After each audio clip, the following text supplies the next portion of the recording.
مرحبا بكم. الحكايه المزيانه اليوم تجينا من السياره رباعيه الدفع هذيا.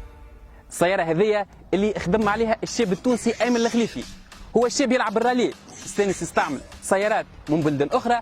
المره هذيا خدم باش يصمم ويجمع سياره تكون تصميمها تصميم مميز مش موجود في حتى بلاصه اخرى.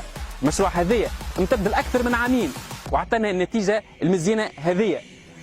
السياره هذه توا في مرحله التجارب واثبتت النجاعه نتاعها. كرهبه روبوست، هيكل قوي، قادره تمشي في المسالك الوعره وبسرعات كبيره.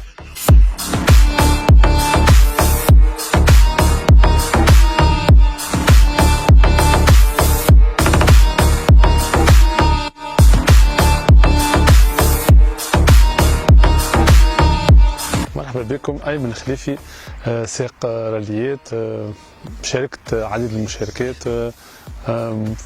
من المشاركه نتاعي خلتني كل مره نقدموا شويه باش وصلنا للكونسيبت نتاع الكهرباء هذه المزيانه اللي هي فيها خدمه كبيره برشا. فيها خدمه توري كوننا توانسه نجموا قادرين يخدموا حاجه مزيانه. نحكيو على فيابيليتي، نحكيو على سيكوريتي، نحكيو على حاجه تنجم تلعب بها رالي، تنجم تعمل بها كونكورون معاك، حاجات نقولوا احنا دي ميزون كبار.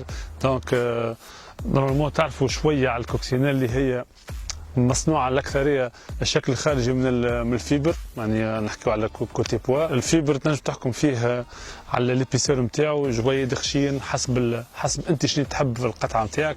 دونك عملنا كهرباء. اول حاجه هي سيكوريتي باش نجموا نلعبوا بها في رالي. دونك نحكيو على الهومولوغاسيون في الشاسي، في ليزاكسيسوار من داخل، في الكراسي، في لي سانتور، في كذا، سسبونسيون، عجالي، موتوريزاسيون زاد كيف.